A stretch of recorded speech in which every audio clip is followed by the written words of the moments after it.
Did you know that it's possible to see photos and private profiles on the Instagram? Now it is possible. It does not matter if somebody blocked you or if you do not have permission to see the profile. Throughout Insta Private Viewer, you will be able to share this. We created something exclusive that can help you to see the profiles private or look at easily. And the most important, with anonymity and security. With this way, you will have access to all content of the profile, photos, videos, and activities. To use these tools is very simple and fast. It is just following the instructions. Step 1. Access our search engine. Step 2. Report the code generated by your activator. This process is necessary to prevent robots from using our system. Step 3. Our system will validate the informed code. Report the username of the profile you wish to view. Step 5. Let our tool do all the work. Step 6. See the profile desired safely and anonymous throughout the link generated. And then, did you like it? Access now for free and get access to the private profiles of the Instagram YouTube. Render settings in After Effects. What I use is Adobe Media Encoder to render out my projects because it's better at compressing, and I think it's a little bit quicker than rendering straight in After Effects, but I'll show you both ways here. What I have here is a edit that I did yesterday for Instagram, but I actually edit in 1920 by 1080 first and then make a new comp and add that to a 1080 by 1080 comp for Instagram. But first let's show you the YouTube render method, which is 1920 by 1080. First, just make sure your project is selected here, so if you don't have your workspace completely covering the entire project, it'll only render that part, so just make sure you double click it and make sure this is like completely selected. So once you're sure that's selected, hit Control M. Now bring your project into the render queue, and then all you have to do from there is hit Q and AME, and it'll bring the project into AME right here. Not this one right here. So yeah, so you just name it whatever you want, and then make sure you're in H.264. There's a bunch of different options, but obviously this is like the best one here, and you can leave this the same or where it's at, high bitrate, and then just click play, and it'll render for you, and it should be compressed to a nice file size. Okay, now we've got the Instagram composition. It's 1080 by 1080, and to get the perfect length, to where I didn't cut off any or make it too long, all I did was right click on the original composition and then clicked, where is it? New comp from selection, like that, so it'll be the same size.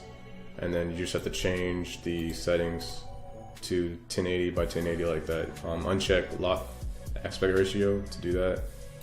And then I just put a white background in there so that there's a white background because I like how that looks.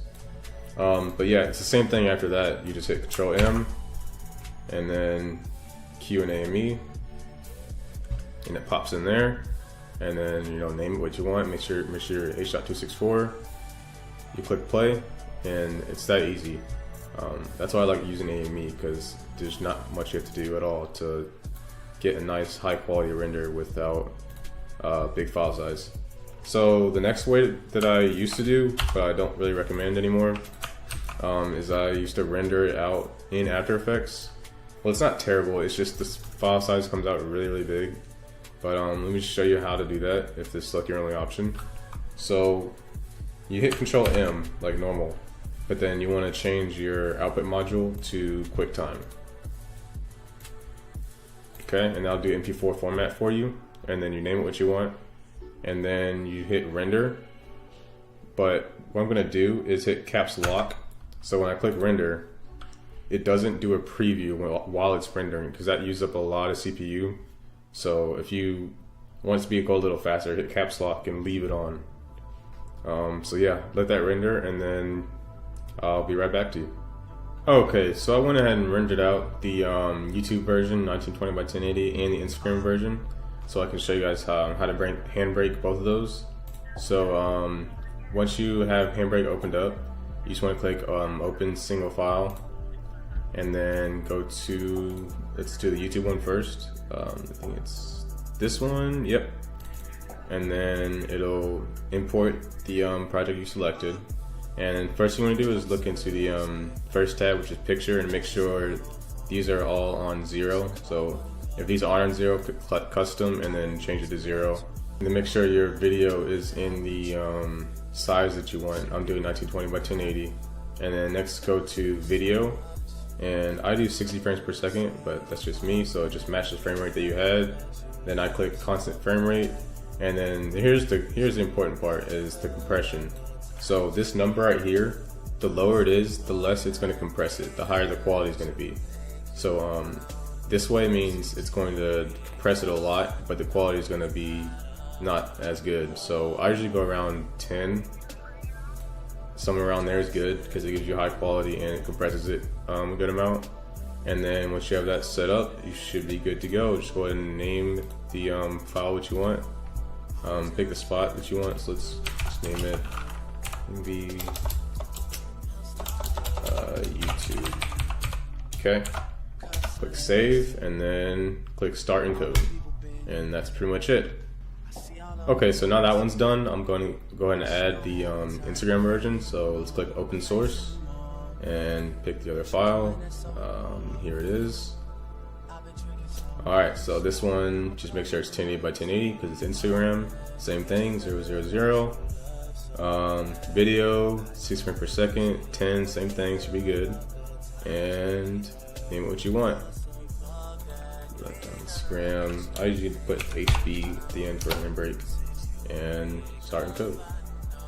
Alright, and that just finished. That's really all there is to it. I'm going to show you the file sizes here. Here is the original file right out of After Effects. It is 120 megabytes, and then this is Instagram, by the way. The Instagram version after I handbroke it is 28 megabytes. And then the YouTube version, see, the original is 286 and this next one is 47. So handbrake's pretty darn useful and you don't lose like any quality when encoding. So have fun and leave a like if you guys enjoyed, and I'll see you guys next time.